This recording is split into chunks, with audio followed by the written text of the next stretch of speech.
ఈ తిన్నింటి వాసాలు ఈడీ అంత ఈజీగా లేదు కదా. ఏమో అంటే తిన్నింటి వాసాలు maybe. నేనే లెక్క పెట్టానండి. Hmm. మేడం కి నిజంగా ఏమీ తెలియదు. Hmm. ఆ రోజు స్టార్ హోటల్కి వెళ్ళిన మాట వాస్తవమే. Hmm. మేడం అక్కడ బఫే తింటుంటే మేమే దొంగచాటుకి వెళ్ళి అక్కడ ముడుపులన్నీ చెల్లించుకొని ఆ డబ్బులను తీసుకొని వచ్చాము మేడం పేరు చెప్పి.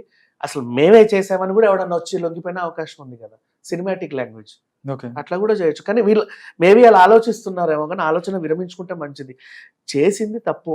అండ్ ఇంకొకటి, ఇప్పటి వరకు కూడా ఢిల్లీ ఢిల్లీ ఢిల్లీ అంటున్నారు, కానీ ఏపీలో కూడా వీళ్ళకి చాలా వేల కోట్ల స్కామ్ ఉంది మధ్యలోనే. ఇది ఇంకా బయటపడట్లా, ఎవరు విచారణ జరపట్లా, ఏమీ జరగట్లా. అంటే నాకు ఒక డౌట్ అండి, మీరు అంటున్నారు కాబట్టి నేను చెప్తున్నాను. ఏపీకి సంబంధించి స్కామ్ అంటున్నారు, ఢిల్లీ లిక్కర్ స్కామ్ కి సంబంధించి ఇన్ని 100 కోట్లు 600 కోట్లు అంటారు, 100 కోట్లు చేతులు మారాయని చెప్తున్నారు.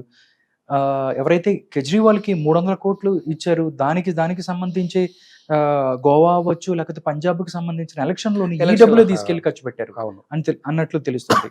దాంతోపాటు ఢిల్లీ లిక్కర్ స్కామ్కి ఆంధ్రప్రదేశ్లో 1,25,000 కోట్ల లిక్కర్ స్కామ్ జరిగింది. అంటే డిజిటల్ పేలు ఉండవు అక్కడ, ఏ మందు ఎవరో చేస్తారో తెలీదు. ఇవన్నీ చూసుకున్నట్టయితే ఢిల్లీ లిక్కర్ స్కామ్ కి ఆంధ్రప్రదేశ్ లో ఈ పిచ్చి మందుకి ఏమైనా సంబంధం ఉందని మీరు ఏమన్నా? 100% సంబంధం ఉంది. వీళ్ళే 9 అదేంటిది అవి తీసుకున్నారు మన ఫ్రాంచైజీలు. ఓకే, జోన్స్ 9 జోన్లు, 37 జోన్లు, 32లో 9 వీళ్ళు తీసుకున్నారు. సౌత్ మిగతా కొన్ని ఉన్నాయి కదా, ఎవడెవడెవడో అప్లికేషన్లు దాఖలు చేసుకోవచ్చు కదా. వీళ్ళంటే ఆయన దొరికాడు కాబట్టి ఇక్కడ దాకా వచ్చింది. ఇంకా మిగతా దాంట్లో కూడా నాకు తెలిసి 7-8 జోన్లు ఎవరో చేసుకొని ఉంటారు. అట్లా ఏపీకి కూడా సంబంధం, ఎందుకంటే వాళ్ళ దగ్గర మద్దు తయారవుతుంది. 1 కాదు 2 కాదు, కనీసం ఒక 500 బ్రాండ్లు తయారవుతున్నాయి, వింత బ్రాండ్లు. అసలు అట్లాంటి బ్రాండ్లు ఉంటాయని మందుకు కూడా తెలియదు, పుట్టే మందుకు కూడా తెలియదు తెలుసా.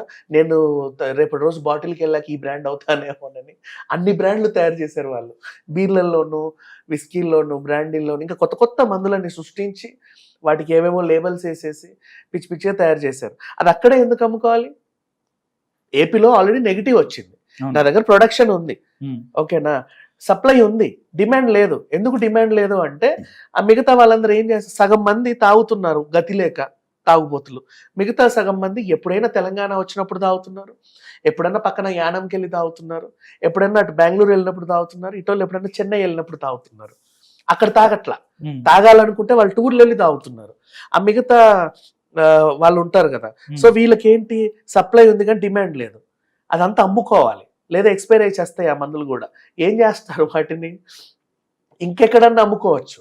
అమ్ముకోవడానికి స్కోప్ వచ్చింది టైంకి ఢిల్లీలో. ఆయన ఎవరో లిక్కర్ పాలసీ ఎత్తేసాడంట, అందరికి జోన్లు అప్పగిపుతున్నట్టు. మనం ఎందుకు అప్లై చేయొద్దు? ఏ బిజినెస్ మ్యాన్ అని ఆలోచిస్తాడు కదా. వీళ్ళు కూడా అక్కడ ఉంది. అండ్ పైగా కవితకి వీళ్ళకి మంచి ఫ్రెండ్షిప్ కూడా ఉంది. చక్కగా మేము చేసాము, మాకు ఇంత వస్తుంది, నువ్వు కూడా చేయి, నీకు ఇంత వస్తుంది, దే ఆర్ హ్యాపీ.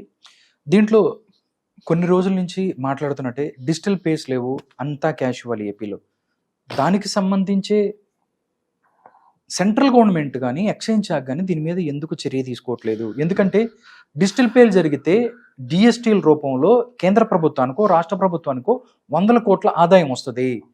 ఆదాయం కాదని ఎవరో ప్రైవేటు వ్యక్తులు లేకపోతే ప్రభుత్వానికి సంబంధించిన వాళ్ళు, అధికార పార్టీ వాళ్ళకి 100 కోట్లు వెళ్తున్నా కానీ 5 సంవత్సరాల నుంచి సోద్యం చూస్తున్నట్టు గవర్నమెంట్లు ఉన్నాయి. నిజంగా ఈ విషయంలో సెంట్రల్ గవర్నమెంట్కి ఆంధ్రప్రదేశ్ గవర్నమెంట్కి లింకులు లేవు అని మనం అనుకోవచ్చా? ఎందుకు అనుకోవద్దు, అనుకోవాలి. ఇప్పుడు ఇంకా చెప్పాలంటే, for example Old Monk bottle గురించి మాట్లాడుకుందాం. కొన్ని బ్రాండ్స్ చెప్తున్నా, Old Monk or Mansion House, whatever, అంటే అందరికి తెలిసిన బ్రాండ్స్ అని నేను చెప్తున్నా. అది ఇప్పుడు ఇక్కడ ఒక ఫుల్ బాటిల్ వాల్యూ మోస్ట్లీ ఒక 600-700 చిల్లర ఉంటుంది, ఇదైనా అదైనా అంతే.